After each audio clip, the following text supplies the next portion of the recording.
Iya, Assalamualaikum warahmatullahi wabarakatuh. Hari ini kita ketemu lagi di pertemuan ke-6 ya. Pertemuan ke-6 ini akan membahas mengenai sequence diagram. Ya, lanjutan dari activity diagram kemarin. Kita lanjut ke materi sequence diagram. Oke, nah materi pertemuan kelima ini akan membahas dua. Yang pertama ada konsep dasar dari sequence diagram itu sendiri ya. Yang selanjutnya adalah studi kasus. Oke. Nah, sequence diagram menurut Gata ya mengupakan bahwa sequence diagram adalah kelakuan objek ya pada use case dengan mendeskripsikan waktu hidup objek dan pesan yang dikirimkan serta diterima antar objek. Ya, jadi benar-benar menggambarkan kelakuan si objek pada use case. Gitu ya. Nah, ini contoh dari sequence diagram ya. Menunjukkan interaksi dengan menampilkan setiap partisipan dengan garis alir secara vertikal dan pengurutan pesan dari atas ke bawah. Nah, ini contoh diambil dari romisatriawahono.net. Ini lebih lengkapnya nanti bisa dilihat di sini ya. Untuk apa namanya contoh yang ini ya, penjelasannya mungkin bisa dilihat lagi di sini di web berikut ya. Nah, ini ada aktornya itu pengguna ya, ada aktor pengguna, lalu ada form ini ya, kotak kartu ya, lalu ada proses validasi kartu, dan ini juga ada pin ya, menu pin di sini. Nah, yang pertama si pengguna ini memasukkan kartu ya. Lalu setelah memasukkan kartu itu pasti akan ada proses validasi ya. Biasanya kalau kita mau ke ATM kan kita masukin kartu yang salah aja kartunya bisa keluar lagi gitu kan ya. Kalau misalkan kita masukin ATM-nya kartu kita misalkan kartu BNI, kita masukin di BCA yang bukan apa sih? Bukan yang bersama ya, bukan yang ATM-nya bersama gitu kan. Itu nggak bisa, pasti dia akan keluar lagi. Nah, makanya di sini ada proses validasi kartu. Ya, proses validasi kartu di sini. Nah, kemudian ini dia akan mengecek apakah kartu itu valid atau tidak gitu ya. Kalau dia valid ya, kartunya valid, dia akan menampilkan ini, menu PIN. Kita akan diminta untuk memasukkan PIN-nya gitu kan ya. Nah, tapi kalau misalkan tidak valid, nah pasti dia akan mengeluarkan kartu seperti itu ya. Jadi ini contoh gambaran dari kita proses mau ngambil duit gitu ibaratnya ya, mungkin baru mau masukin kartunya nih bener apa enggak gitu ya di mesin ATM itu gitu kan ya. Nah, contohnya seperti ini ya. Lalu di sini ada simbolnya ya, simbol sequence diagram. Ada ini yang kayak gini namanya boundary class ya. Simbol boundary class di sini merupakan kumpulan kelas yang menjadi interface atau interaksi antara satu atau lebih aktor dengan sistem ya. Jadi contohnya ini seperti tampilan form entry atau form cetak atau output gitu ya. Pokoknya yang gambaran-gambaran form itu digambarkannya dengan ini simbolnya seperti itu ya. Lalu di sini ada namanya control class ya.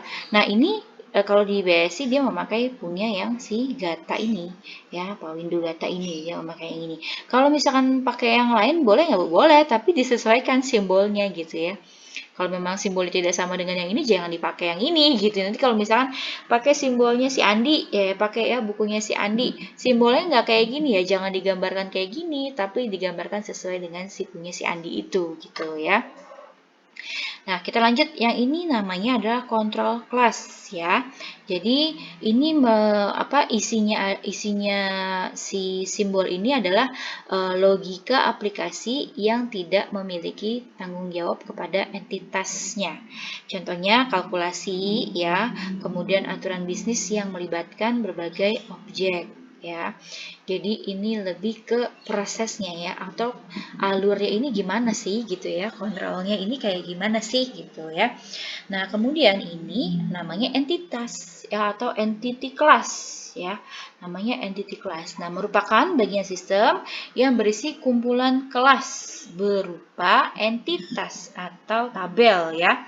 Kalau entitas itu tabel ya kita biasa nyebutnya, yang membentuk gambaran awal sistem menjadi landasan untuk menyusun basis data ya. Jadi kalau ini formnya, ini prosesnya, ini tabelnya seperti itu ya.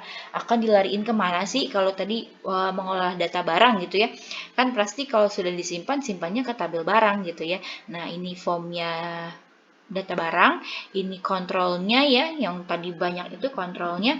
Nah, ini entitasnya atau tabelnya si data barang gitu ya. Yang selanjutnya ada simbol aktor ya, biasa digambarkan seperti ini, bisa ya, ini namanya aktor.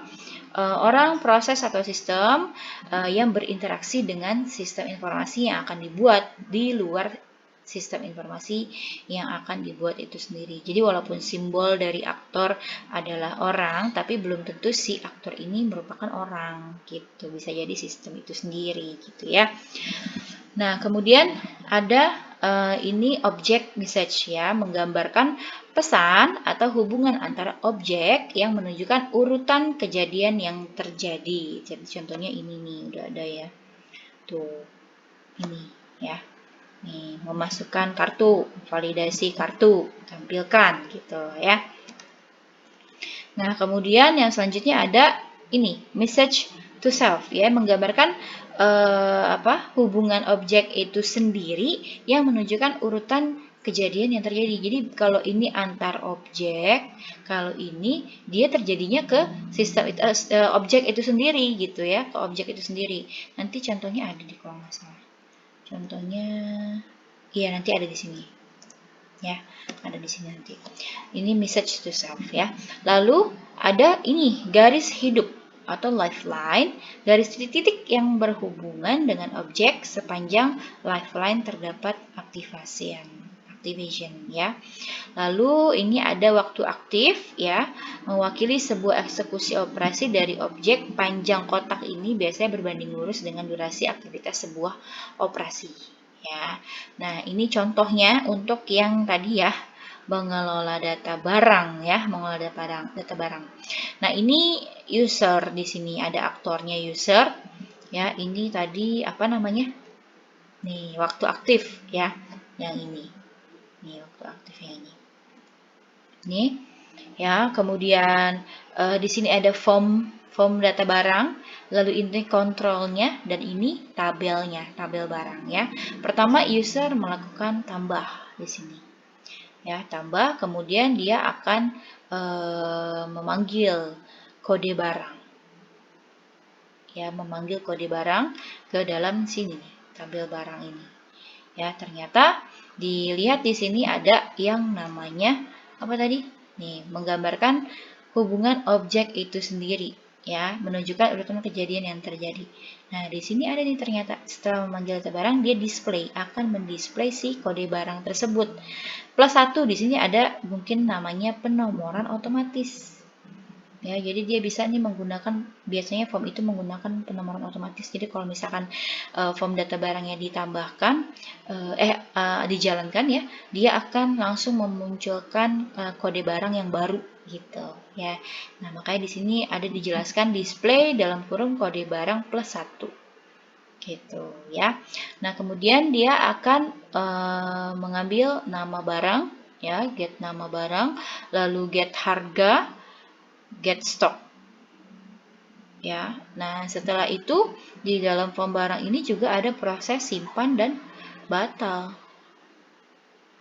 ya, ada proses simpan dan batal. Nah, kemudian kalau tombol atau proses keluar, edit, dan hapus itu adanya di sisi ini karena dia belum masuk ke form data barang ya.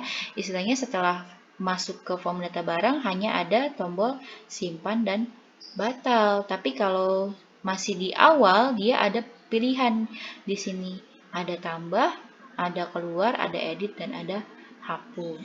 Seperti itu ya. Ini untuk yang barang ya, sequence diagram barang. Nah, ini sequence diagram akun ya. Nah, kalau akun di sini dia tidak menambah ID akun ya, tapi jatuhnya dia kayak masukin nomor akun, tapi kalau misalkan nomor akun itu udah ada, dia akan prosesnya seperti apa gitu ya. Nah, ini contohnya di sini, maka dia ada perbedaan di sini nih.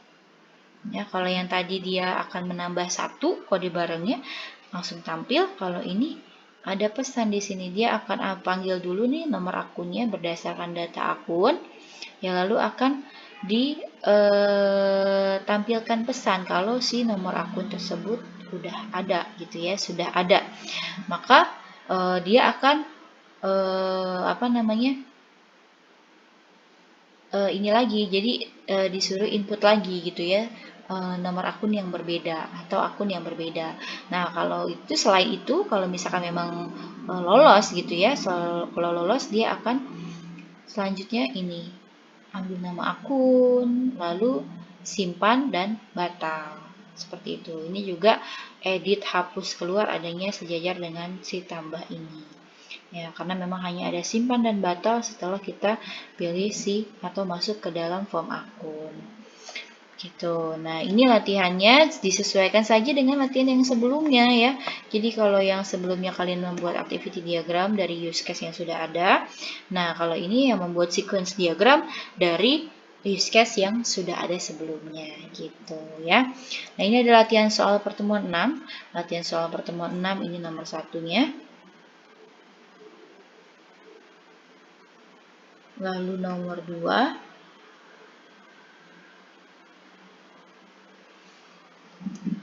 nomor 3,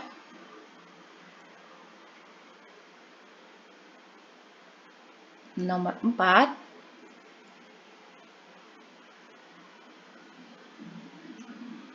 lalu ini nomor 5 ya. Nah, silakan ini kembali dijawab di kolom komentar pada YouTube ya. Lalu dikerjakan studi kasusnya untuk menggambarkan sequence diagram berdasarkan use case yang sudah dibuat sebelumnya. Jangan lupa di-upload di Google Drive, lalu Google Drive-nya di copy paste ke dalam MyBase. Oke, terima kasih untuk pertemuan 6 ini. Mudah-mudahan apa yang sudah dipaparkan tadi bisa dimengerti dengan baik, bisa dapat dimengerti atau dengan jelas ya, maksudnya sudah yang disampaikan tadi sudah dapat dijelaskan dengan baik oleh Ibu dan dapat diterima dengan baik ya oleh kalian. Nah, jangan lupa untuk studi kasusnya dan latihan soalnya dikerjakan. Terima kasih, kita ketemu lagi nanti di pertemuan selanjutnya. Assalamualaikum warahmatullahi wabarakatuh.